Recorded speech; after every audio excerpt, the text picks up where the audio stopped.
Bonjour à tous, bienvenue dans cette nouvelle vidéo sur ma chaîne YouTube et on se retrouve aujourd'hui pour parler de l'épisode 3 de Koh Lanta, la légende, le fameux All-Star, le grand retour après une semaine d'arrêt. Je vous remercie pour toutes les personnes nombreuses qui étaient là encore une fois hier pour le live. On a dépassé peut-être 300 personnes en live, c'était énorme, merci à vous tous. Et en plus dans pleine semaine, donc c'est encore plus impressionnant, donc merci à vous. Et je vais aujourd'hui vous faire une review qui, j'espère, ne sera pas trop longue, mais je ne m'engage à rien, car j'ai beaucoup de choses à vous dire, et en même temps, il s'est passé, je trouve, beaucoup de choses, mais je vais devoir faire une intro au début de cet épisode. Alors, je ne vais pas passer par 4 chemins, et je ne vais pas faire un faux suspense. Vous constaterez qu'il n'y a pas de totem du sel, et pourtant, je pourrais le sortir par rapport aux thèmes et aux thématiques abordés hier soir. Je décide de m'en dispenser, car j'ai absolument adoré cet épisode, et d'ailleurs j'espère que ça ne se sentira pas trop dans cette vidéo, en tout cas je m'excuse, mais il fait littéralement une tempête par chez moi. Et je suppose que vu que je vais dire du bien de Koh Lanta pendant longtemps, je suppose que je suis en train de créer une apocalypse sur notre planète. Donc je m'excuse pour la France métropolitaine, je m'excuse pour les dom-toms, je m'excuse pour toute notre planète. Si vous me regardez de l'étranger, je m'excuse de l'apocalypse que je vais provoquer sur notre territoire. Mais là, un orage incroyable s'abat sur ma maison, s'abat chez moi. Et c'est terrible, je ne vais peut-être pas survivre à ça. Le monde ne va peut-être pas survivre à ça, mais je vais dire du bien de Koh Lanta pendant longtemps. Donc même si je ne vais pas dire du bien de tout, hein, quand même. Mais est-ce que le monde peut survivre à ça? Je ne sais pas, donc je m'excuse d'avance. Désolé. Alors écoutez, j'ai adoré cet épisode. Et j'ai constaté hier soir, dans le live avec David et Felony, que l'épisode avait été, et Anto, je n'oublie pas, avait été particulièrement, avait déçu certaines personnes, en tout cas, et je dois bien avouer que je ne comprends pas. Cet épisode était pour moi un épisode parfait. Il a un défaut, c'est sa thématique. C'est-à-dire que c'est une thématique de l'épisode, le thème, mais qui était déjà abordé depuis 2 épisodes, sauf que les personnes ne réalisent pas vraiment ce qu'elles ont sous les yeux, sauf au moment où ça se réalise véritablement. Le sexisme qui nous est raconté depuis le début, et en tout cas cette guerre des sexes, nous a été annoncé par Kumba dès le premier épisode. Je ne suis donc pas tombé de ma chaise quand Kumba est resté sur cette même ligne, car moi, personnellement, je comprends la narration de Koh Lanta et je comprends où elle veut en venir puisqu'elle nous a dit ça dès le premier épisode. Je m'en suis plaint dans le premier, je ne peux pas m'en plaindre à nouveau dans le troisième puisque je m'en suis déjà plaint dans le premier. Et donc, je n'ai pas été surpris par ce qui a été dit dans cet épisode, je le regrette, je n'ai pas été surpris. Mais, on va en parler parce qu'effectivement, je trouve que ça, c'était au final particulièrement intéressant. À la fin de cet épisode, il y a eu un énorme twist, un énorme retournement. Ce qu'on appelle un blind sign pour ceux qui aiment l'anglophone, mais moi ça me plaît pas. Je dirais plutôt que la production a suffisamment bien camouflé les informations pour que l'effet de surprise soit garanti. Et je vous avais dit il y a 2 semaines que ce qui s'était passé à la fin de l'épisode, j'étais pas d'accord. Parce que ça avait gâché totalement le suspense. Le vote n'avait plus aucun intérêt puisqu'ils avaient immunisé les 2 candidats qui étaient en balance et le vote n'avait plus d'intérêt. Et cette fois-ci, ils ont réussi à cacher l'élimination du candidat jusqu'à la fin et je trouve que c'est particulièrement très bien fait de la part de ALP et de TF1, enfin de toute la production, parce que vraiment, ils ont réussi à faire un super boulot. Et puis, l'épisode, alors bourré de pubs, mais toutes les pubs ont duré plus de 10 minutes, incroyable. Mais quand même, un épisode où je ne me suis pas ennuyé une seule seconde. Et aussi, je ne sais pas trop ce que les gens veulent voir dans Koh Lanta, parce que je l'ai déjà dit dans des vidéos, mais Koh Lanta n'est pas Survivor. Koh Lanta ne parle pas de stratégie tout le temps. Et je trouve que cet épisode, en plus pour ce All-Star, ça m'a donné une nostalgie immense, car j'ai eu l'impression de revoir des épisodes de Koh Lanta de saison antérieure, de même il y a presque 10 ans. On a même eu des références au premier Koh Lanta. Parce que dans ce Koh Lanta, si vous êtes un fan de la survie, vous étiez servi. Si vous étiez un fan de divertissement, vous étiez servi. Si vous étiez un fan de surprise, vous avez été servi. Si vous êtes un fan de sport, vous avez été servi. 2 épreuves fantastiques. De quoi vous plaignez-vous? Je le dis sincèrement, de quoi vous plaignez-vous? Et je dirais même, si vous êtes fan de stratégie, cet épisode était également intéressant de ce côté-là. Je trouve que c'était un épisode particulièrement bien fait. Et je ne vais pas le taillader, je vais taillader les agissements, les paroles qui ont été prononcées dans cet épisode. Mais je ne m'en prendrai pas à l'épisode en lui-même, car l'épisode était excellent. Et je pourrais même faire une comparaison avec le monde du conte, vous savez, les contes pour enfants. C'est surtout qu'on nous a raconté une histoire abjecte pendant cet épisode, et avec une morale à la fin absolument géniale. Et je me suis dit, une famille qui s'installe devant la télévision et qui regarde ça, et qui à la fin, la morale de l'histoire, ce n'est pas que les hommes sont opposés aux femmes, est-ce que c'est pas absolument magnifique? Je ne suis pas dupe non plus, on pourrait considérer ça comme une mauvaise stratégie, j'expliquerai ça plus loin. Je pense que Claude n'a pas totalement fait une erreur, en tout cas nous en parlerons tout à l'heure. Autant vous dire que je vais prendre de la hauteur dans cette vidéo, je sais que ça va être compliqué peut-être pour certains parce que certains n'ont pas aimé, vous avez le droit de l'exprimer dans les commentaires, n'hésitez pas à liker, à vous abonner bien entendu. Et là on va rentrer dans le détail, je vous promets d'essayer de faire bref, mais en même temps il va falloir que je vous explique vraiment pourquoi cet épisode était aussi génial. Mais déjà avec les éléments que je vous ai donnés dans cette introduction, vous devez pouvoir comprendre pourquoi cet épisode est absolument un excellent épisode de Koh-Lanta. Je dirais même peut-être le meilleur de la saison. Bon, le premier avec l'élimination de Freddy, enfin voilà, ça avait un drame terrible, mais celui-là je l'ai trouvé particulièrement génial. Alors, la soirée a débuté pour moi, et je vais vous en parler, avec dans Touche pas à mon poste, le mec va parler de Touche pas à mon poste, Jean-Michel Blanquer, mon ministre à moi, qui était invité dans Touche pas à mon poste. J'ai l'impression de faire une phrase de Camoulox. Avec ça, je mets Jean-Michel Blanquer, Touche pas à mon poste, et Cyril Hanouna, Camoulox. Incroyable, normalement je gagne, automatiquement je gagne, obligé, bref. Donc je suis arrivé, parce que je voulais absolument voir la fin, donc je suis arrivé, j'avais déjà le générique qui était passé et tout ça. Ça m'arrange, puisque ce qui paraît, le générique spoil pas mal. De toute façon, j'ai décidé que je ne le regardais plus. Voilà, faut le savoir, je ne regarde plus le générique, tout simplement parce qu'il n'y a rien de bon à le regarder.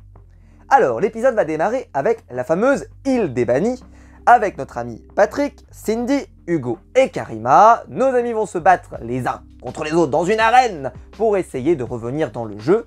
Et ça ne sera pas un affrontement fille contre fille et garçon contre garçon.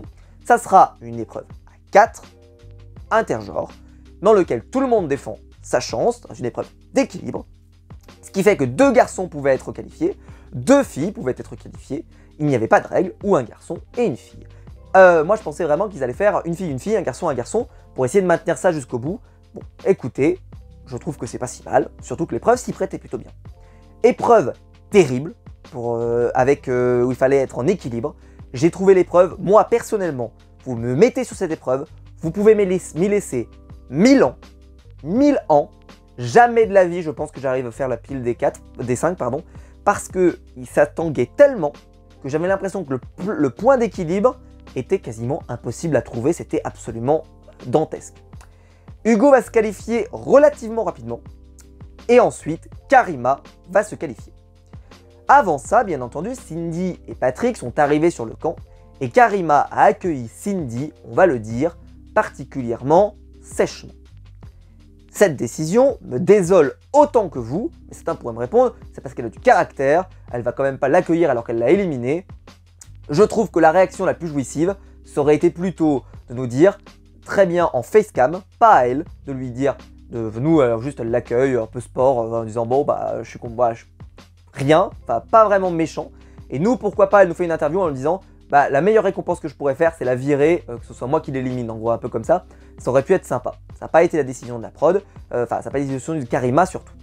Et Karima, pourquoi ça m'inquiète, c'est que j'ai peur que Karima, si jamais c'était elle qui allait jusqu'au bout et qui réintégrait le jeu, bah le truc qui me dérange, c'est qu'elle risque d'arriver très remontée, très revancharde. Alors c'est très bien, mais par contre si elle ne travaille pas son social et franchement elle fait la gueule, alors je vais quand même faire une petite digression car Karima a fait une interview, enfin elle a partagé sur Twitter, je l'ai vu mais je sais pas si c'est sur son Twitter à la base, mais peu importe, où elle a dit c'est bizarre, on me voit jamais sourire et quand même j'ai passé des bons moments avec Hugo et Karima. Enfin Hugo, j'ai passé des bons moments avec Hugo.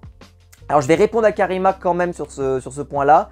C'est que clairement, dans la narration de l'épisode, elle n'y avait pas sa place. Je ne vais pas être méchante avec elle, mais clairement, les enjeux aujourd'hui, c'était dans la constitution des équipes, dans la rivalité filles-garçons et clairement ils n'ont pas eu le temps, je trouve. L'épisode était quand même relativement bien complet. Ils ont quand même été sympas parce que cette fois-ci on les a vus pêcher et tout, donc quand même ils ont eu un petit peu plus de temps d'antenne que d'habitude, mais clairement je pense pas qu'on pouvait leur accorder beaucoup plus de temps d'antenne. Ceci dit, effectivement je peux comprendre que Karima le regrette, qu'elle ait vraiment ce visage fermé voilà, de tombe, un peu dommage, on verra ce que ça donne, mais on va pas se mentir, en tout cas les paroles qu'elle dit on peut pas les inventer, et ces paroles là sont un peu, voilà, elle est dure quand même Karima, donc j'espère que là honnêtement si elle revient avec cet état d'esprit, elle s'intégrera jamais dans une équipe, elle se fera ressortir quasiment immédiatement. Vous pourrez reprendre cette phrase si jamais j'ai un point oracle, c'est-à-dire que si elle réintègre le jeu et qu'elle se fait sortir immédiatement, vous pourrez le reprendre parce que j'ai l'impression que vraiment, là, ça passe vraiment très difficilement avec les autres et j'ai l'impression qu'elle ne fait pas beaucoup d'efforts à voir sur la durée. Écoutez, Karima va même citer le karma, le fameux karma pour punir Cindy, ça m'a fait rire. Bon, donc Hugo va se qualifier, Karima va se qualifier, et on a découvert donc que Cindy va partir et Patrick va partir. Petite info, donc j'ai découvert ça dans l'interview de Damien Mercereau sur, je sais plus pour quel magazine il travaille, je suis désolé, dans lequel il expliquait, en fait il a fait une interview de Patrick. Patrick a eu un décès dans sa famille, je crois son beau-père ou sa belle-mère, je ne sais plus, son beau-père je crois, et qui s'est produit juste avant le jeu, et en fait ça l'a vraiment assez perturbé, ce qui fait qu'il n'était pas si déçu que ça de partir, et on comprend un petit peu mieux sa réaction, où il a un peu, voilà, je pars, mais voilà. Donc c'était intéressant de le savoir. Et là, petit conseil des familles avec Kumba qui réunit toutes les femmes pour leur dire on va éliminer tous les hommes. Elle convie tout le monde et la seule qui ne participe pas c'est Alexandra. Pourquoi? Parce que au début les autres se méfient d'Alexandra puis ils finissent par l'inviter. En expliquant qu'Alexandra est très proche de Loïc, on l'a assez compris lors de l'épisode précédent. Et donc, Loïc, pour des raisons diverses et variées, elle voudrait le conserver dans l'aventure. Et donc, cette idée de vouloir absolument éliminer tous les garçons, bah non, parce qu'elle voudrait bien garder Loïc. Donc, elle n'est pas forcément en accord avec ça. Mais elle ne se cache pas, disons qu'elle est un peu mal à l'aise. Et donc, Kumba a un peu cette réaction de si tu es avec nous ou contre nous, hein, version Nexus WWE. Et sinon, elle l'exclut un peu en lui disant bah non, tu peux pas participer à notre réunion, etc. Donc elle veut pas se sentir exclue, donc elle fait un peu semblant, etc. Je pense que la méthode qui aurait pu être intéressante pour Alexandra pour s'en sortir, c'est de dire moi je suis d'accord pour être avec vous, il n'y a pas de souci. Par contre, on se met d'accord, moi, peu importe l'équipe avec laquelle je serai ou quoi que ce soit, Loïc, c'est le dernier garçon qu'on garde. Dans ce cas-là, ça aurait pu être intéressant parce que ça aurait voulu dire que Kumba, qui était prêt à éliminer Chloé, qui était prêt à éliminer machin, tu lui dis, bah ouais, moi, c'est la dernière personne. Et d'ici là, peut-être qu'il y aurait eu des retournements de situation, des binômes, plein de choses. La vie, c'est la vie. Et donc, d'ici là, tu auras peut-être moyen de récupérer ça et de changer le cours du jeu. À voir d'ici là. Mais je pense que ça l'aurait peut-être sorti de la mouise, plutôt qu'elle se mette vraiment là, comme ça, très mal à l'aise. Ça l'aurait peut-être sorti. Et comme ça l'engageait pas forcément parce qu'elle dit que ce sera le dernier éliminé Loïc.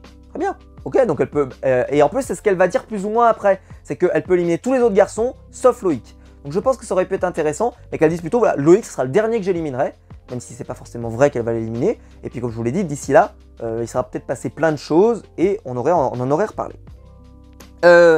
Et donc, la stratégie de fille est annoncée clairement. Kumba ne se cache pas, Jade ne va pas se cacher également, je vous en parlerai plus loin, elle va clairement le dire, ce que c'est que cette stratégie. Et on se souvient que lors de la saison précédente, les hommes avaient été particulièrement critiqués pour avoir fait d'eux-mêmes. Moi je maintiens toujours, et je maintiens, que la saison dernière, les choses n'étaient pas du tout pareilles. Ça reposait sur des questions d'affinité, puisque les garçons avaient créé des questions d'affinité, et je rappelle que les filles avaient éliminé elles-mêmes les autres filles, et donc ce n'étaient pas les garçons qui avaient éliminé les filles, mais ensemble qui avaient certainement éliminé les filles, et par coïncidence, conséquence, etc., force, bah, ils s'étaient retrouvés avec des filles en minorité. Bref, on va pas revenir là-dessus, j'ai fait des reviews là-dessus. Là, c'est déterminé. Kumba annonce, il y aura 5 filles au jury final. En finale. Ça ne laisse pas d'interprétation. On ne peut pas interpréter ces paroles, elles sont comme ça. Je vous rappelle que là, pour les garçons, c'était simplement de l'interprétation. Là, c'est même pas de l'interprétation. On ne peut pas interpréter ces paroles d'une autre manière. Donc, qu'on vienne se plaindre, allez, Koh-Lanta, ça parle de sexisme, etc. Lors de la saison précédente, effectivement, ça en a parlé beaucoup. Mais là, venir dire que c'est la production qui cherche la merde, personne n'a demandé à Kumba de venir dire ça directement dans le milieu du camp. Personne ne la force à dire ça. Donc la production montre ce qu'il y a à montrer. Et c'est vital d'expliquer ça parce que sinon vous ne comprendriez pas les stratégies internes au jeu et la logique de comment vont se constituer les équipes et ensuite la constitution du vote final de cette épreuve, et enfin de cet épisode, et à quel point justement c'était très intéressant cette fin d'épisode. Ce qui fait que c'était obligé d'être précisé. Effectivement, ça me choque cette décision de Kumba et cette réflexion de Kumba, et ça me choque depuis le début. Surtout que les stratégies de filles comme ça ne marche jamais. On le sait, mais ça pourrait marcher. On dit souvent ça marche pas, mais pour l'instant ça n'a jamais marché. Parce que ça finit toujours par se retourner. Parce qu'on parle avec de l'humain, et moi je traite beaucoup avec de l'humain puisque ben voilà, je travaille avec des enfants, je travaille avec des adolescents, et voilà, l'humain c'est de l'humain, donc à un moment donné, on peut pas venir prétendre comme ça que oui, on va rester que entre filles. Déjà, est-ce que ça veut dire que vous êtes toutes copines? Ça c'est première règle, vous êtes toutes copines et vous allez rester copines jusqu'au bout. Si jamais elle vous pète les couilles, si jamais il y a un moment donné, pourquoi vous resteriez pas plutôt avec un garçon qui peut-être va vous assurer de pouvoir aller plus loin, de pouvoir vous protéger mieux, etc. Pourquoi vous resteriez avec une fille que vous détestez? Je prends un exemple, ça veut dire que si Karima revient dans le jeu et qu'elle vous insupporte, vous n'allez pas voter contre Karima, vous allez la garder parce que la réflexion qu'a fait Kumba, c'est on élimine tous les hommes. Cette réflexion est donc d'une stupidité aberrante depuis longtemps et elle est stupide de base. Je n'ai donc pas besoin de m'étendre pendant des heures pour expliquer à quel point c'est débile profond. Denis va en rajouter énormément dans cet épisode, soulignant les réflexions sexistes, et il va y en avoir énormément, je vais y revenir plus loin. Elle va tout de suite préciser Kumba qu'elle est prête à sacrifier Claude, même si c'est son meilleur ami, qu'elle ne lui fera pas de cadeau.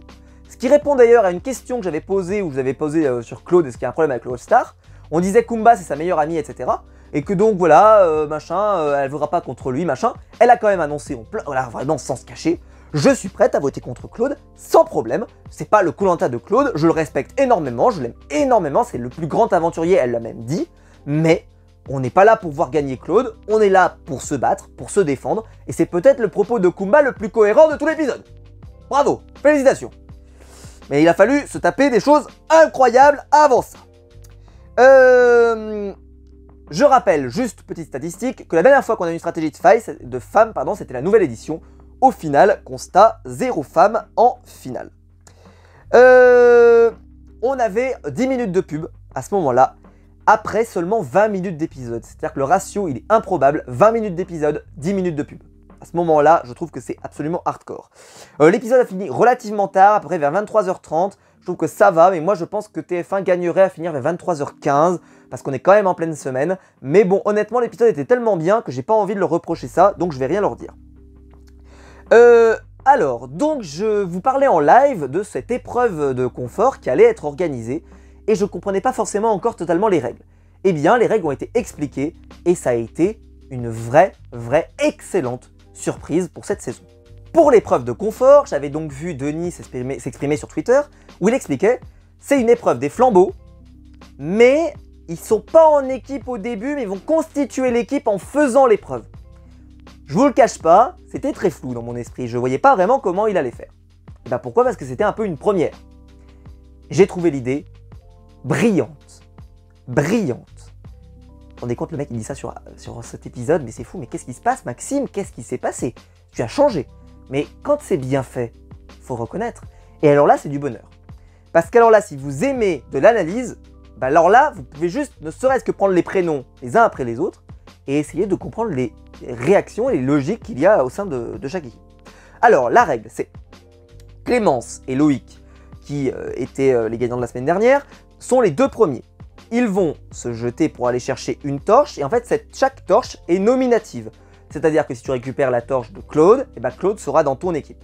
Le garçon choisit une fille, et ensuite la fille choisira un garçon, etc.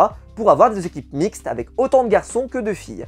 Très bien, je vous expliquerai pourquoi plus tard, c'est extrêmement important. Et ça a été beaucoup trop oublié pour tous ceux qui ont analysé la stratégie de cet épisode, vous avez négligé un détail très important, en tout cas selon moi. Alors, dans l'équipe des jaunes, l'ordre va être Clémence part en premier. Ensuite, ils vont choisir... alors, ils vont commencer par une fille. Donc, c'est Clémence, Kumba, et après, ça va être une alternance... ça va alterner fille, garçon, et après, ils vont combler au fur et à mesure. Donc, il fallait obligatoirement choisir une fille au début. Donc, Clémence va choisir Kumba. Pas de surprise, donc c'est pour les jaunes. Pas de surprise parce que, voilà, Clémence et Kumba, on sent qu'il y a vraiment une alliance qui s'est tissée. Et puis, Kumba, c'est la plus impliquée dans la stratégie des filles, donc c'est logique de la prendre. Si tu es une fille, vu que tu penses qu'elle va te protéger, bah, elle est très motivée. Donc excellent choix de Clémence. De toute façon, hein, question stratégique, Clémence, elle a toujours su se mettre dans les bons coups. De l'autre côté, Loïc, bon bah lui, pas de surprise, je dis Alexandra, c'est son binôme, c'est sa copine, tout ce que tu veux. Ensuite, là, bon bah voilà, les légendes. On choisit chacun une légende, c'est-à-dire Kumba, donc je vous l'ai dit déjà, réflexion interne, Clémence et Kumba se choisissent parce que stratégie de fille. Kumba, va choisir son meilleur ami, Claude, et en plus, la légende, elle l'a dit au début, c'est le meilleur aventurier, logique. De l'autre côté, Alexandra va choisir la légende, mais bon, Claude a été pris, donc elle va choisir Théoura. En sachant que c'est pas parce que Claude est choisi qu'elle prend Théoura, hein, c'est plutôt parce que, voilà, il y a les deux grosses légendes, on va pas se mentir par rapport aux autres, et donc, elle choisit Théoura. Ensuite, elles vont choisir, donc Claude va choisir, et c'est là, c'est la surprise, il va choisir Christelle. Plusieurs analyses. Christelle, c'est pas la meilleure sur les épreuves, on l'a vu. Pourtant, il l'a choisie. Alors, certains pourraient prétendre peut-être des alliances pré-game qui pourraient exister. De toute façon, dans un All-Star, c'est difficile de pouvoir vraiment les exclure, donc on est obligé d'en tenir compte. On pourrait également en parler que Claude, peut-être, sait que Christelle peut être une alliée fiable. Et l'épisode lui donnera plutôt raison, car Christelle est peut-être l'une des aventurières qui n'a pas envie de respecter le pacte des femmes. Donc, réflexion peut-être intelligente de Claude qui se dit que lui, il sait que Christelle, elle, ne sera peut-être pas juste bloquée sur une alliance de filles. Donc, je pense que la réflexion n'était pas stupide. On pourrait se dire, c'est vrai que pour les épreuves, ça ne sera pas payant. J'ai envie de dire, de toute façon, sur ce Koh-Lanta, quand même, les équipes, il y a quand même du beau monde, je trouve, sur les épreuves. Et je vous parlerai plus loin parce qu'en plus, cet épisode est particulièrement intéressant de ce côté-là. Mais donc, Claude qui choisit Christelle, effectivement, c'est surprenant. Mais ça peut peut-être se justifier et on verra si sur la durée c'est plutôt un bon choix ou pas. Mais si Claude parvient à récupérer Christelle avec lui, parce que Christelle finira par lâcher parce qu'elle n'a pas envie de voter avec les autres filles de la même manière, ça peut être intéressant et peut-être que ce choix sera finalement compris et plutôt payant. De l'autre côté, Théoura va choisir un petit peu à ma surprise, Alix. Je pensais honnêtement qu'il choisirait plutôt Jade. Elle sera choisie en dernier, je vous en parlerai après, mais je pensais qu'il choisirait Jade. Je ne peux pas vraiment vous expliquer pourquoi Théoura choisit Alix. Je pourrais vous donner des explications, mais honnêtement, Théoura, Alix, je trouve pas que c'était une alliance qui aurait porté, qui était plus, voilà, j'en sais rien, mais bon, bref. En tout cas, bon, écoutez, Théoura choisit Alix, il aime se faire mal, il faut croire. Christelle ensuite va choisir Maxime. Plutôt intéressant comme choix, Maxime candidat plutôt complet, Christelle a une bonne analyse du jeu, je vous le dis depuis le début et je trouve que là-dessus, je pense qu'elle se dit que Maxime, plutôt discret, peut-être plutôt influençable et peut-être qu'on peut le récupérer, peut-être réflexion d'un peu la même réflexion que Claude, je vous l'ai dit, hein, les deux ils sont pas perdus en stratégie, vous inquiétez pas, donc je me dis que peut-être que prendre Maxime qui est peut-être pas le plus intégré en plus, donc peut-être qu'elle l'a compris, en se disant, ça peut être intéressant, si elle décide de rester dans la stratégie de fille, eh bien, Maxime, ça peut être intéressant. Au final, ça ne sera pas du tout le cas, on le découvrira très vite. De l'autre côté, Alix va choisir le bon choix selon moi, c'est Laurent. Pourquoi? Parce que Laurent, énorme sur les épreuves et ça va payer sur l'épreuve suivante. Et en plus, gros capital sympathie, génial, voilà, machin. Par contre, il faut reconnaître que ça éclipse un petit peu dans cette équipe-là les autres. Parce que Laurent, grosse personnalité, s'il s'était retrouvé dans l'autre équipe, clairement, il n'y avait que les plus gros. Donc c'est bien que Laurent, il soit de l'autre côté. Je ne vais pas vous mentir, parce que Théoura, bon, il est bien, hein, mais je pense qu'on le verra dans l'épisode, d'ailleurs, ils font un bon duo avec Laurent. Et ça, c'est plutôt sympa. Et je suis bien content que Laurent ne soit pas avec Claude. Honnêtement, je trouve que c'est bien qu'ils soient séparés. Et je vous parlerai, par contre, il y a un autre binôme que je suis super content qu'il soit gardé du même côté. Maxime, lui, va choisir Candice. Excellent choix selon moi, je suis hyper fan de Candice, je crois que vous le savez. Candice, je l'adore et personnellement, je la choisissais tous les jours, sans hésiter. De l'autre côté, Laurent va choisir Clémentine. Très bon choix également, c'est une mort de faim, tout ce que tu veux. Mais ça choque les gens parce que à ce moment-là du jeu, Jade n'est pas choisie. Et donc, elle va aller obligatoirement dans l'équipe de Loïc, l'équipe des Rouges. C'est vrai que ça peut choquer, surtout que, je rappelle, bon, quand même, par contre, pour une petite défense, c'est que les hommes n'ont pas vu l'épreuve où Jade a fait une énorme prestation, puisqu'elle n'a pas gagné, je vous rappelle. C'est Clémence qui a gagné. Donc, est-ce qu'ils savent vraiment que Jade était incroyable sur ces épreuves? Je me souviens plus si ça avait été vraiment aussi évoqué dans le conseil, en tout cas, je sais plus. On va dire que oui, ça avait été évoqué, mais peut-être pas tant que ça. Donc, à voir. Je dis ça, c'est juste parce que peut-être qu'ils sous-estiment Jade, c'est possible aussi. Je trouverais ça un peu surprenant, je vais pas vous mentir. Je trouve ça, enfin, personnellement, moi, ça me surprend. Mais bon, en tout cas, Jade, c'est vrai que ça a choqué beaucoup de monde, mais bon, c'est comme ça. Donc elle intégrera obligatoirement cette équipe. De l'autre côté, Candice va choisir, parce qu'elle a encore un peu le choix, elle va choisir Sam. Bon choix, selon moi. Et puis, je vais pas vous mentir, c'est un peu de l'égoïsme de ma part. Je ne voulais pas que Sam se retrouve avec Théoura. Mission accomplie, je suis très heureux. Clémentine, elle va choisir Namadia. Namadia et Laurent, on les a pas séparés, c'est magnifique. Namadia, Laurent et Théoura, je suis déjà fan. Je trouve que les trois, il y a une alchimie qui est naturelle. Et qu'on vienne pas me dire, oui, c'est une stratégie de garçon, je sais pas quoi. Non, il y a une amitié naturelle entre les trois. Peut-être du pré-game, peut-être du machin, on s'en bat les couilles. C'est naturel et honnêtement, ça fait plaisir, je trouve, à l'antenne. Trois bons clients, même si, bon, Théoura, c'est un peu forcé, mais bon, écoutez, honnêtement, on va pas se plaindre. Et Namadia, il est génial depuis le début, c'est la révélation pour moi de ce All-Star, rien à dire. De l'autre côté, donc Sam, bah, il reste plus que Phil, donc il choisit Phil. Et de l'autre côté, Namadia va choisir Jade, enfin pas vraiment, hein, parce que c'était les choix qui restaient, puisqu'il fallait 4 garçons et 4 filles. Phil, bon bah j'étais pas surpris que ce soit un dernier, c'est le plus ancien, sur les épreuves il n'avait pas encore, voilà, je pense pas qu'il impressionne, donc je n'étais pas surpris. Jade par contre, grosse surprise. De l'autre côté, donc après, voilà, on va se lancer, l'épreuve des flambeaux. Les jaunes partent assez facilement devant, voilà, mais c'est plutôt sympa à suivre. Je trouve qu'il y avait un bon suspense, et puis c'est une épreuve un peu un classique. Maxime vise bien. Je me suis dit tiens c'est intéressant parce que voilà ça va lui permettre de montrer qu'il n'est pas mauvais et ça c'était plutôt cool. D'ailleurs il va être plutôt encensé on va dire par Denis donc pas mal. Et j'étais très impressionné par Phil à sa façon de monter à la corde. Je vous le cache pas, moi je le fais pas. Vraiment à son âge faire comme ça la pam pam pam, lui ça avait l'impression que ça n'avait rien fait. Il est monté quand même main nue comme ça hop à la corde. Vous allez me dire c'est rien de spectaculaire, si ça avait été Sam qui l'avait fait j'aurais rien dit. Mais c'est vrai que ça soit Phil, j'ai trouvé ça très bien. Et je vais juste parler de Phil parce que je vais en parler relativement peu, mais quand même un petit peu, ce qu'on l'a plus vu. Phil, j'ai trouvé qu'en plus, il a été courageux dans cet épisode parce qu'il s'est mis en avant. Et je vous expliquerai pourquoi, franchement, honnêtement, bravo. Parce que je pense que dans sa position, faire ça, faut quand même se dire, voilà, je tente ma chance, quoi. C'est les jaunes qui vont remporter la victoire, donc l'équipe de Claude, Kumba et tous les autres. Et ils vont remporter le kit de pêche. Le kit de pêche, on le sait, s'ils savent l'utiliser, ça peut être particulièrement décisif parce qu'ils peuvent manger beaucoup et en plus, vu qu'ils n'ont pas de denrées, ils n'ont pas de riz, ils n'ont rien, clairement, ça y va. Alors bon, je réponds à votre question. Oui, Denis avait dit qu'il n'y aurait pas de jeu de confort. Au final, ça a tenu 2 jours, enfin deux épisodes. Je m'y attendais de toute façon parce que je vous disais bien, je vous avais dit, pourquoi joueront-ils sinon pour la deuxième épreuve? Pour du beurre? Bah non, il y a des épreuves de confort. Donc voilà, le monde va bien, on retrouve notre Koh-Lanta normal.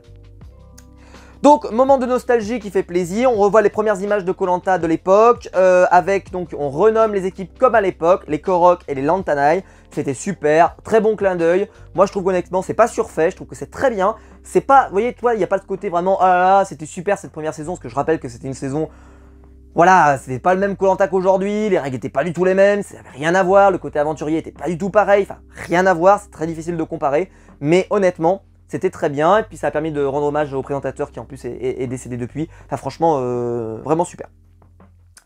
Bon, donc les rouges vont aller sur le camp des hommes, et les jaunes vont aller sur le camp des femmes. Et là, donc les femmes vont se rendre sur le camp des hommes, et elles vont être surprises parce que sur le camp des hommes, c'est propre, c'est bien rangé, la cabane elle est bien. Ah, ils savent faire le ménage. Ah, ils savent cuisiner. Ah, vos gueules. Voilà, je le dis juste comme ça, vos gueules. Clairement, on aurait pu s'en passer. Mais je vais répondre pareil, on ne force personne à dire ça, la production ne force personne à dire ses propos. Et donc, bon, bah, on va très très vite nous dire, voilà, oh là là, les hommes, c'est incroyable, ils savent faire une cabane. Et de l'autre côté, bien sûr, c'est, ah bah nous on a honte, notre cabane elle est pas terrible, les mecs ils osent même pas dormir dessous tellement elle est pas bien, eux au moins c'était tout rangé, c'était tout nickel, etc. Écoutez, déjà, ça veut rien dire, c'est pas parce que vous êtes un homme que vous êtes meilleur, etc. C'est une question d'organisation. On avait quand même le sentiment que chez les hommes c'était un peu plus organisé, sans des questions de sexe ou quoi que ce soit. C'est juste parce que ça avait l'air d'être plus organisé et plus fluide, plus naturel, etc. Chez les filles, ça avait l'air d'être un petit peu plus, peut-être un peu plus fouillis. À vérifier, j'étais pas sur le camp, je peux pas savoir, mais ce n'est pas des clichés, c'est simplement juste un fait, c'est par rapport à des personnalités, par rapport à des personnes, ça n'a rien à voir avec des questions de genre. Et clairement, en 2021, se surprendre que les hommes savent faire le ménage, clairement, allez vous faire... voilà, je terminerai pas ma phrase, je tiens à que ma chaîne reste sur YouTube. Bon, Clémentine, Laurent, Jade, voilà, moi je me dis que ça, Laurent nous dit en gros que ça va être l'équipe cool. Moi je rajouterais bien entendu Namadia. Et qu'en gros ça c'est l'équipe de la gaudriole. Et qu'en fait, Laurent nous explique que quand il constitue, pour lui, ce qui était le plus important dans la constitution d'une équipe, c'est le fait que ce soit une équipe de la bonne ambiance. Et je trouve ça très important que ça soit relevé, c'est qu'il n'est pas dans une analyse fille contre garçon, mais ça va finir par venir, puisque de toute façon, il n'a pas le choix, puisque c'est ce qui s'est produit au début, et donc ça influe sur les alliances qui sont déjà présentes. Mais, ce qui est intéressant, c'est qu'il dit plus aussi, c'est que ce qui l'intéresse, c'est la cohésion de l'équipe. Et je trouve que cette réflexion était très intéressante de la part de Laurent. Loïc et Alexandra se retrouvent ensemble, et bon, voilà, ils nous annoncent tous les deux, oui, bon, qu'ils vont se protéger. Mais Alexandra le prévient tout de suite, et je trouve qu'elle dévoile vachement ses cartes. Si Loïc était un petit peu attentif, il pourrait prévenir les autres. Je sais pas s'il l'a fait, mais en tout cas, il pourrait. Parce qu'elle lui dit en gros, moi, je vais virer tous les hommes, sauf toi. Moi, je serais Loïc, déjà, j'aurais fait un énorme warning. Voilà, là, déjà, tout de suite, mon cerveau s'allume. Pour l'instant, il ne l'a pas dénoncé, tout simplement parce que c'est sa copine, je suppose, etc. Mais je me méfierais quand même comme la peste de ce genre d'informations. En tout cas, c'est moi. Claude va être le premier à tester le kit de pêche, plutôt efficace. Mais ce qui est bien, c'est qu'après, Candice va essayer le kit de pêche et va être très performante également, rendant hommage à Jérémy et tout, c'était très bien. Et on ne s'étonne pas, je suis désolé, je ne m'étonne pas que Candice sache pêcher, et je ne m'étonne pas que Claude sache pêcher, je ne m'étonne pas qu'une femme sache pêcher, je ne m'étonne pas qu'un homme sache pêcher, j'en ai strictement rien à faire. Mais écoutez, c'était le thème de l'épisode, et ils s'y sont tenus la prod, et la production ne les a pas forcés à dire ça. Voilà, l'image, même si Denis par contre en rajoute des caisses sur ce genre de scène, sur le camp, etc. Mais je vous l'ai dit, les candidats eux-mêmes le disent, donc c'est compliqué de venir dire c'est que la prod, je suis désolé, les images elles existent, ils les ont pas inventées, ce sont des images qui existent, ce sont des paroles qui ont été tenues par les aventuriers, on leur a pas donné un script pour qu'ils puissent le dire. Après c'est sûr qu'ils choisissent sur l'ensemble des paroles qui sont prononcées, ils auraient pu choisir d'autres choses, c'est vrai. Phil donc est séparé de Laurent. Alors Phil, j'ai vu son interview, donc il a expliqué qu'en fait Laurent et lui ils sont très potes, et il était très déçu de ne pas être là avec lui, parce qu'en gros, bah voilà, Laurent, il le protégeait vachement. Donc, inquiétude qui monte en moi, parce que à partir de ce moment-là, on le voyait énormément Phil. C'est-à-dire qu'on a commencé à le voir beaucoup à l'écran, et je me suis dit, c'est très mauvais signe. Parce que je vous ai dit ma théorie, hein, n'oubliez pas, c'est que si on vous voit beaucoup, c'est que probablement vous allez être éliminé à la fin de l'épisode, parce que bah voilà, on vous voit. Et là, je me suis dit, Phil, c'est pas bon signe, surtout qu'il n'est pas en super alliance. Et qui on va voir quand on n'est pas en bonne voie? Et bah, comme à l'époque avec Maxime, Phil va voir Claude et lui dit, voilà, qu'est-ce qui se passe, etc. Sauf que Claude lui répond, et je trouve que la réponse est intéressante, c'est effectivement, t'as pas un social performant en ce moment. Et ben, moi, je vais essayer de te protéger, mais je peux pas te promettre non plus des choses qui n'existent pas. Mais en réalité, à ce moment-là, on ne sait pas encore ce qui va se produire par la suite. C'est trop tôt, on en parlera tout à l'heure. Thé va pêcher un poulpe, bon j'ai rien noté de particulier mais bon écoutez pourquoi pas. Candice va bien pêcher et sur l'île des bannis ils vont également essayer de pêcher. Bref, un gros moment de survie, ça peut être chiant pour les fans de Survivor qui ne veulent que de la stratégie. Je vous le cache pas, je l'ai déjà dit, Survivor n'est pas Koh-Lanta, si vous ne comprenez pas pourquoi, bah regardez les deux émissions, ça va vous paraître évident. Et clairement, un peu de survie ne fait jamais de mal. Je dis pas qu'il en faut toutes les semaines et de aussi longues factures. Mais là, clairement, je rappelle qu'on leur donne le kit de pêche, donc c'est le moment quand même de l'utiliser. Ce sont des légendes de Koh-Lanta et on sait que l'aspect survie, c'est important dans l'image qu'on se donne de la légende aventurier. Donc ne tombez pas de votre chaise en découvrant ça. Koh-Lanta, c'est le cas et c'est le cas depuis toujours. Donc désolé, mais si vous découvrez l'émission aujourd'hui, eh bien, désolé de vous apprendre, mais c'est toujours le cas. J'ai noté, ça, très important, vu que Patrick et Cindy sont partis, est-ce que vous avez remarqué ce qui est absent? Et ce qui sera absent de tout l'épisode? Aucun portrait. Pas de portrait. Il n'y a pas de portrait cette saison. Alors, ça veut dire qu'on estime que ce sont tellement des légendes qu'on n'a pas besoin de les présenter.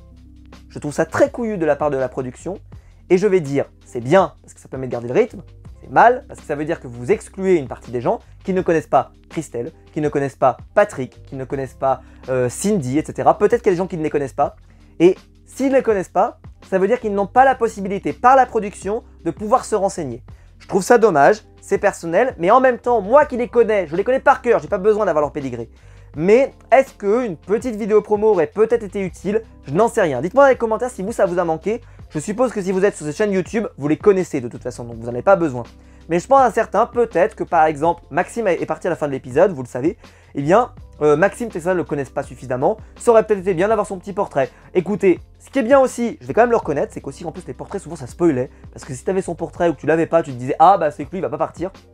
Là, tu peux pas te dire ça. Il n'y a pas de portrait.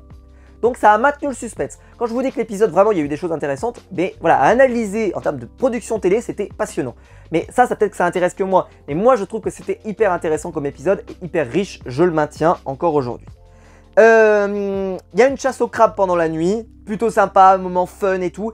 Et oui, effectivement, c'est un moment de survie. Peut-être que certains vous trouvez ça chiant, mais c'était pas chiant, c'était fun. Et l'objectif, c'était que ça soit fun.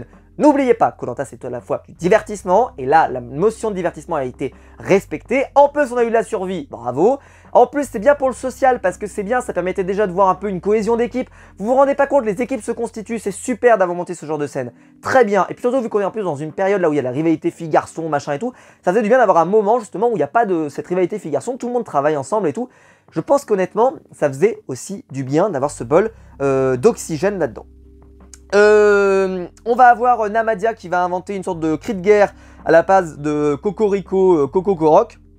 Namadia il est génial, il est super marrant. Et puis je trouve qu'il est moins forceur que Laurent. Dans cet épisode, bon, il est un peu lourd Laurent avec Théoura, mais honnêtement c'est quand même beaucoup moins qu'avant. Donc on y a gagné. Mais Namadia, moi je le trouve génial. Chaque intervention qu'il fait, il est absolument extraordinaire. J'espère qu'on va le garder longtemps. J'étais pas un fan de Namadia avant ça, et ben autant vous dire qu'il m'a particulièrement convaincu. Je l'aime énormément, je regrette d'avoir dit que c'était l'aventurier que j'attendais le moins, mais j'ai envie de dire, le fait que je l'attendais pas, et ben la surprise est encore plus forte. Donc en fait, non, j'ai pas de regret. Non, je me contredis, j'avais pas de regret. Merci Namadia, honnêtement. Très bon choix pour ce All-Star. Bon, au début, on se demandait pourquoi il était là. Et ben en fait, il a mérité sa place. Il n'y a pas de problème. Il est tout à fait, vraiment, il est génial, Namadia. Et en plus, il est performant. Enfin, Namadia, quoi. Bravo. La production, nickel. Très bonne réponse de Claude. On va les plumer. J'ai trouvé ça très drôle. Et donc, on va arriver à l'épreuve d'immunité, qui est une épreuve d'apnée. Épreuve donc d'apnée qui va être vite installée. J'ai trouvé l'épreuve très bonne, et puis surtout, en termes de suspense, c'était génial. Pourquoi? Parce qu'une partie de l'épreuve, c'est une équipe qui est devant, puis l'équipe, ça va se retourner, et à la fin, ça va être assez serré, même si, bon, à partir des deux derniers relais, on va dire que la décision avait été plus ou moins prise, mais c'est même pas à ça dont je vais parler. C'est que pour ceux qui aiment la stratégie comme moi, et qui aiment comprendre le jeu, analyser le jeu, autant vous dire que c'est du bonheur. Il y a discussion pour savoir l'ordre, etc., etc. Et on a des réflexions intéressantes de qu'est-ce qu'il faut faire, ceux qui vont passer 2 fois, nanana. Et je trouve, et là j'ai été un peu surpris, et agréablement surpris, Phil, on le sait qu'il n'est pas en bonne posture dans son équipe, il s'en est un peu rendu compte, etc. Et bien Phil, il va oser faire 2 fois l'aller-retour. Vous allez me dire, oh ça va, il va oser faire 2 fois l'aller-retour, c'est pas grave. Non, pourquoi je dis ça, c'est que si ça s'était mal passé, mettons il arrive en bas, il n'arrive pas à tirer son nœud, comme Théoura avec Sam lors du premier épisode. Ça aurait pu avoir des conséquences dramatiques pour Phil, dramatiques. Là, Phil, il a osé, et ça va être reproché à Maxime de ne pas avoir osé. Alors Maxime, lui, il va pas vouloir se mettre en avant, il va dire non, moi je fais pas 2 fois. Et Claude, lui, il va assumer, il va dire moi je fais 2 fois, pas de problème, mais je m'y attendais. Et j'ai été surpris, très agréablement surpris, que Phil le fasse. Et surtout, Phil, il n'a rien à se reprocher, je l'ai trouvé très rapide, mais pas aussi rapide que Laurent, parce que Laurent, il a été flamboyant sur cette épreuve, il faut quand même le dire. Donc Laurent, il est incroyable, très très rapide. Victoire des rouges. Laurent a été particulièrement décisif. Théoura a été très bon aussi. Clémentine a été intéressante aussi. Franchement, rien à reprocher là-dessus, génial. Ensuite, donc on a Claude, et ça, il y en a qui peuvent trouver ça pénible, il y en a qui peuvent trouver ça chiant, il y en a qui peuvent trouver ça pas bien. Moi, personnellement, j'adore ça. C'est Claude qui nous dit à la fin de l'épreuve, il est encore pendant l'épreuve, et il fait un débrief quasiment en direct. Il y en a qui peuvent pas aimer parce que ça dévoile un peu des tensions, ça peut dévoiler des choses comme ça. C'est vrai, je peux pas dire le contraire, c'est une vérité. Cependant, pourquoi j'aime bien, c'est que déjà ça montre 2 choses. Ça montre le moral de gagnant de Claude qui se laisse pas jamais abattre, il y a un peu ce côté de oui, je suis prêt à gagner, je veux gagner quoi. Bordel, et on doit trouver une solution. Et j'ai pas forcément aimé le contraire de Kumba qui dit oui, non, mais c'est bon, c'est pas grave, machin, etc. Ouais, non, voilà, on essaye de trouver une solution, etc. Enfin bref. Je trouve ça dommage de venir mettre ça un peu sous le tapis en disant ok bon c'est pas si grave, on se reprendra une prochaine fois et tout. Bon, il pourrait le faire sur le camp, c'est vrai, mais cette réaction à chaud ne me choque pas plus que ça. J'aime bien un peu le naturel, moi vous le savez dans ces émissions là, donc ça me choque pas. Et excellente idée de la production, mais il n'y a que des bonnes idées, vous allez me dire mais c'est incroyable, mais qu'est-ce que tu dis Maxime? Ça va pas, tu es malade, tu as le Covid numéro 19, qu'est-ce qui se passe? Le totem, vous avez vu ce qu'ils ont fait? Le totem est gravé du nom de tous les gagnants de Koh-Lanta. Mais idée géniale ça aussi. Je sais pas si ça avait été leaké quelque part, mais il y a le nom des candidats qui ont gagné, c'est génial. Je trouve l'idée géniale, pareil, idée géniale. En plus il est plutôt joli, mais l'idée en elle-même, hein, si Denis, si tu veux pas le garder à la fin de la saison, je serais ravi de le récupérer pour ma petite collection personnelle, je le mettrai avec mes statues ou ce que tu veux, je ne sais pas, peu importe. En tout cas, je serais ravi de le récupérer. Si tu en as un en trop, n'hésite pas, Je suis preneur. Voilà, écoutez, le moment là, c'est on nous tease. Clémence, elle est en train de pleurer, elle dit c'est moi qui vais partir. Ok.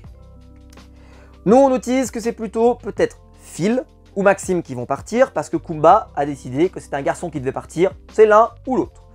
Et sinon ça partirait sur Clémence. On nous dit peut-être aussi pourquoi pas Christelle, puisqu'elle n'est pas très forte sur les épreuves, en tout cas moins potentiellement que Clémence. Ce qui m'a fait de la peine, c'est que Clémence, on nous a fait passer un peu pour... Elle est pas... Voilà, on l'élimine parce qu'elle a encore à nouveau gagné, qui est un argument pertinent, je vous l'ai dit. Par contre, on avait vraiment le sentiment aussi que c'était pas non plus un atout pour l'équipe, quoi. Alors que car physiquement, elle envoie, quoi. Mais c'est là où ça m'a choqué, c'est quand on était dans l'épreuve de l'eau.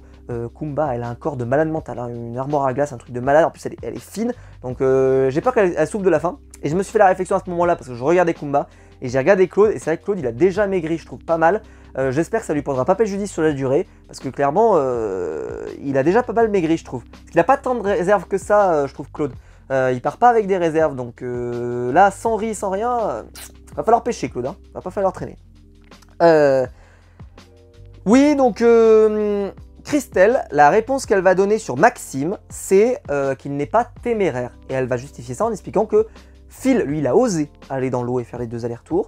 Maxime ne l'a pas fait. Et j'ai trouvé ça très bien comme argument. Alors c'est aussi parce que ça protégeait Phil, vous allez me dire, ma mauvaise foi. Mais je trouvais que l'argument était pas mauvais. Parce qu'effectivement, Maxime, là, c'était peut-être le moment justement de montrer que tu pouvais être utile pour l'équipe. Et je pense qu'il a fait une erreur en ne le faisant pas. Dommage pour lui. Par contre, Clémence, elle n'a pas envie d'éliminer Maxime parce qu'elle l'avait immunisé et donc elle le voit comme un allié potentiel. J'ai trouvé cette réflexion intéressante. Pourquoi? Parce qu'on était sur une réflexion, les filles vont éliminer les garçons, vous vous souvenez? Mais Clémence, elle n'est pas devenue bête stupidement, hein. C'est pas parce qu'elle est tombée dans le féminisme stupide qu'elle est devenue stupide. Puisqu'elle se souvient qu'elle se dit, si jamais ça se retourne, si jamais il y a un retournement, je serais peut-être content d'avoir un allié garçon qui pourra me soutenir. Et donc elle préfère garder Maxime. Excellent choix. Mais ça va pas aller dans ce sens parce que Maxime va faire des bêtises. Ce qui m'a surpris, c'est un peu Clémence, le côté, voilà, elle n'a pas été géniale dans l'eau. C'est vrai que l'autre fois, elle a quand même été extraordinaire sur l'autre épreuve. Et là, t'as vraiment l'impression qu'elle est passée de c'est la plus grande à c'est une tocarde. Je trouve que le choc est un peu rude. Mais pareil, les garçons ne l'ont pas vu sur cette épreuve-là. C'est dommage. Peut-être qu'il aurait fallu que les hommes observent les femmes et que les femmes observent les hommes. Ça aurait pu être intéressant sur les épreuves. Bon, ça faisait se déplacer un peu les gens pour rien, mais bon, voilà, à voir. Enfin, en tout cas, à réfléchir. Namadia, lui, il attaque Alexandra pour essayer de la ramener vers lui. Parce qu'il se dit, elle est copine avec Loïc, allez, viens voir. Sauf que, bon, Alexandra, on sent qu'elle est fiable, elle est faible un petit peu avec Loïc, mais pas avec les autres. Et il essaye aussi de récupérer Jade, sauf qu'en fait, Jade joue avec lui. J'ai trouvé ça plutôt marrant et ça m'a fait rire. Donc, et Jade, là, va faire le moment terrible, hein, où elle nous annonce pourquoi on laisserait les hommes diriger. Qui a dit que c'est des hommes qui dirigeaient? Et c'est la guerre des genres, voilà, et là, elle le dit. Donc là, il n'y a pas de... je rappelle que l'autre fois, Denis, quand je compare avec l'autre saison, Denis avait littéralement orienté le jeu pour faire comprendre que c'était les garçons qui avaient provoqué l'élimination des filles. Ce qui n'était pas vrai, je vous rappelle, avec l'histoire du collier et tout ce qui s'ensuit. Allez voir mes reviews, elles sont toujours disponibles sur ma magnifique chaîne YouTube. Alors que là, c'est clairement les candidats eux-mêmes qui viennent directement nous balancer ça entre la poire et le fromage. Et là, on ne peut pas sous-interpréter, surinterpréter, il n'y a pas de deuxième ou de troisième lecture. La lecture, c'est la seule que vous pouvez lire. Et si vous avez des capacités de compréhension normales, ben normalement, vous ne pouvez pas vous tromper. On nous annonce bien que les femmes veulent éliminer tous les hommes. Et les hommes, je ne sais pas s'il y a cette volonté autant aussi d'éliminer les femmes, même si accessoirement c'est vrai, mais c'est aussi parce que les hommes, ils se sont retrouvés entre eux, donc ils ont tissé des liens entre eux, mais au final, on va voir que l'épisode va être plutôt une excellente surprise à la fin. Et donc, Clémence va trouver un collier, bon, j'en dis pas plus, pour l'instant c'est pas trop, je suis assez surpris que ce soit elle qui trouve un collier sur cette île-là. Je m'attendais à que Claude en trouve un, je vais pas vous mentir. Bon écoutez, peut-être qu'ils ont eu un peu peur pour Clémence, on le sait qu'ils la hissent un peu comme voilà, une grosse peau, c'est vraiment une grosse légende Clémence. Je vous renvoie à l'analyse documentaire que j'ai fait, si vous l'avez pas vu n'hésitez pas à aller la voir, vidéo que j'ai beaucoup aimé faire. Si vous l'avez pas vu vraiment c'est une super vidéo. Et ben voilà, bon Clémence à voir, en tout cas elle a cherché un collier, elle l'a trouvé, bravo à elle. Mais bon, il y a toujours le problème de la caméra qui regarde, vas-y trouve le collier. Bref. Et là, Kumba va nous balancer une petite info, c'est que pourquoi elle veut éliminer Maxime plutôt que Phil, c'est qu'elle le trouve pas naturel. Alors, c'était quelque chose qui avait déjà été reproché lors de la guerre des chefs pour Maxime. C'est qu'il avait un social pas super et que c'était quelqu'un qui avait du mal à aller vers les gens et qui parlait bizarrement, etc. etc. Il avait à peu près le même reproche. Et j'ai l'impression qu'il nous fait un peu une Sam, c'est-à-dire le côté de « Ok, on m'avait fait un reproche, ben je vais faire l'inverse ». Et en fait, ça le fait passer un peu pour une sorte de faux cul, j'ai l'impression. Et donc, il ne profite pas, on va dire, entre guillemets, vraiment de ça. Et c'est un peu dommage pour lui, en tout cas, je trouve, personnellement. On a, donc je l'ai marqué, donc là, vraiment, on nous annonce, voilà, qu'il est vraiment femme-homme. Et là, hier, je l'ai appris donc, quand je faisais le live sur la chaîne Space Babies, que certains ont un peu expliqué, et c'était Anto, je crois, qui expliquait ça, je ne suis pas d'accord avec ça, mais il a son droit de le penser, c'est que il expliquait Claude et Sam ont une très belle image à la fin de cet épisode, déjà pour une raison, c'est que la trahison qu'ils font envers Maxime n'a pas été montrée. Alors, je vais vous expliquer à quel point c'était brillant d'avoir fait ça comme ça, et que pour moi ce n'est pas pour protéger Claude et Sam comme j'ai pu le lire. Alors, et comme j'ai pu l'entendre. Les résultats, ça va être Maxime qui va avoir 6 votes contre lui, Christelle qui va avoir 1 vote, et Phil qui va avoir 1 vote. On comprend très très vite que, en gros, dès qu'on commence à comprendre que toutes les filles n'ont pas voté pareil, les gens se disent il y a un truc qui va pas. Et ensuite, on voit qu'en fait, ils ont tous voté Maxime. Tous sans exception. Enfin, quasiment, quoi, je veux dire.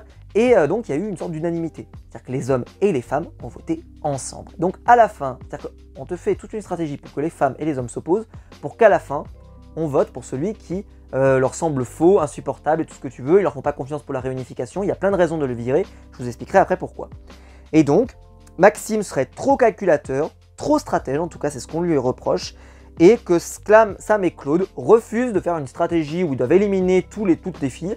Ils n'ont aucun atome crochu avec Maxime. Et certains vont me dire c'est une trahison. Alors déjà, il n'y a pas eu cette promesse comme a été fait pour les filles, qu'il n'y aura que des garçons au jury final, d'accord? C'est plutôt un accord tacite d'amitié, tout simplement, de on a été ensemble, on a plutôt envie de rester ensemble, mais il n'y a pas eu le même accord.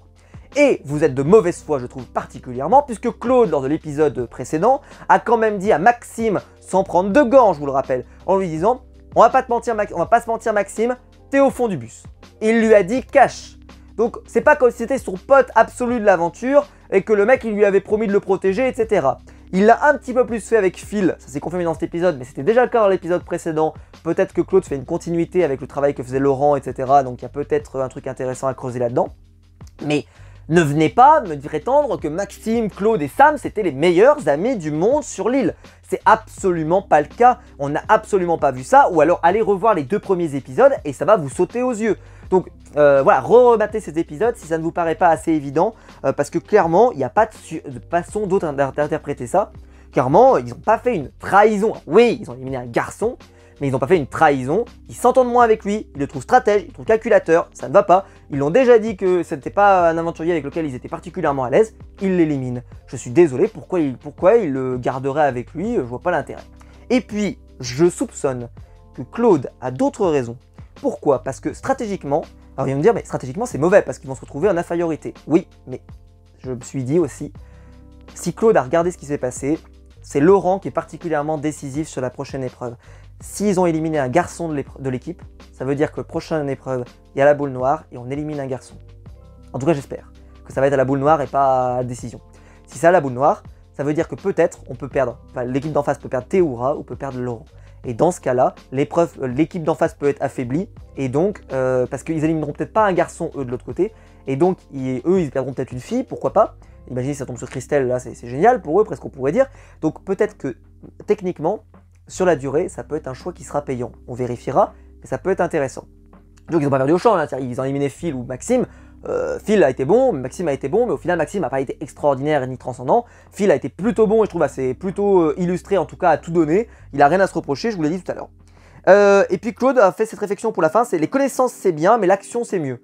Et ça je trouve que c'est une très bonne conclusion pour ça. Et pourquoi je vous dis ça, c'est que je vous reprends mon expression tout à l'heure du conte. En fait là il y avait presque une morale, c'est-à-dire les connaissances c'est bien, mais l'action c'est mieux, presque une morale. Et la morale de au final, nous, on veut pas éliminer les femmes, on veut juste faire une belle équipe et aller plus loin ensemble, etc. Et je trouve que Claude et Sam sont sentis en grands seigneurs. Mais certains vont me répondre, ce sont des traîtres. Je suis pas d'accord, et je répète, Maxime n'était pas leur allié particulier. Et est-ce que ça sera une erreur? On verra. Parce que si Christelle, on voit, elle n'a pas voté comme les filles, je crois, de mémoire. Je ne sais plus qui c'est qui n'a pas voté comme les filles, à vérifier. Mais en tout cas, on n'est pas sur une unanimité. Et puis, voilà, il y a vraiment des choses intéressantes, je trouve. Et puis, ou alors si, non, pardon, je sais plus. Bref, peu importe. Mais en tout cas, je pense qu'il y a peut-être moyen de faire quelque chose. Kumba, par contre, c'est vrai qu'elle est casse-couille. Je ne sais pas si ça va prendre sur la durée. Est-ce que Kumba, voilà, cette idée-là, en fait, ils vont vraiment rester bloqués dessus et ça risque de poser des problèmes. Et je vous répète, hein, si jamais ça se passe mal entre les filles, si par exemple les filles s'entendent pas, est-ce qu'elles vont continuer de garder cette stratégie? Est-ce qu'elles vont continuer de garder ça plus longtemps? Je suis un peu circonspect là-dessus, donc on verra comment ça va évoluer. Bref, la fin de l'épisode, qui donc ne respecte pas cette loi du genre et cette guerre du genre qui nous a été annoncée depuis le début, je trouve que ça a vachement désamorcé cet épisode. Et je vais répondre à la question d'Anto qui posait ça dans Anto du Rire, la chaîne YouTube, je vous recommande. C'est il disait Sam et Claude, on les a pas vus calculateurs en train de préparer le nom de Maxime. Mais si vous comprenez la narration de cet épisode, il faut absolument pas que l'on comprenne que Claude et Sam sont en train de penser à un nom de garçon. Si à ce moment-là, on comprend que les deux sont en train d'imaginer un nom de garçon, tout le travail fait par la prod sur cet épisode pour garder le suspense de la fin aurait disparu. Et en plus, on pourrait me dire, oui, on aurait pu le supposer avec des images ou le sous-entendre. Sauf que si on le sous-entend, peut-être qu'il y a eu des choses qui ne sont absolument pas diffusables. Si par exemple, les seules images qu'il y a, c'est Maxime, Claude et Sam qui disent tous les deux non, on va virer Maxime, ah je le sens pas, etc. Bah c'est difficile de le cacher, quoi. C'est très difficile de le cacher. Et donc je trouve que la production a eu raison. Et pas uniquement juste pour, comme je l'ai lu, enfin comme je l'ai entendu, voilà, protéger Claude et Sam. Je suis pas d'accord. Moi je trouve que voilà, c'est une volonté de cacher et de maintenir du suspense. Après il y a des gens qui peuvent ne pas aimer le suspense. Mais moi personnellement c'est quelque chose que j'aime aussi dans Koh-Lanta. Et donc je trouve que la production a eu raison. Et donc au final, épisode, je fais juste le bilan de cet épisode. Je rappelle, épreuve géniale, de la stratégie, des choses à analyser, moi en veux-tu, en voilà. La vidéo a dû être très longue, je m'en excuse encore à nouveau, excusez-moi, mais vraiment là il y avait plein de choses à dire. De la survie, du divertissement, je suis pas revenu sur tout, mais il y a eu plein de vannes, plein de trucs, Namadia, Laurent et tout ce qui s'ensuit, des candidats qu'on a moins vus, mais c'est pas grave, on les reverra plus, voilà, on a pas besoin de voir tout le monde, c'est pas grave.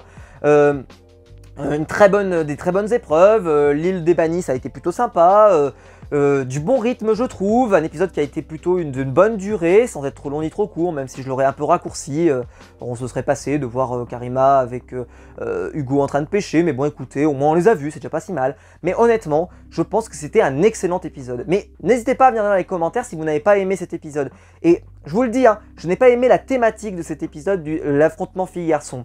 Mais la production de cet épisode était tellement belle que je trouve que cet épisode, au final, t'en ressort avec l'idée que c'était un beau moment. Et je vais te dire un truc aussi, c'est que si tu le regardes en famille, je trouve que l'épisode, il démarrait pas, voilà, il partait sur un thème.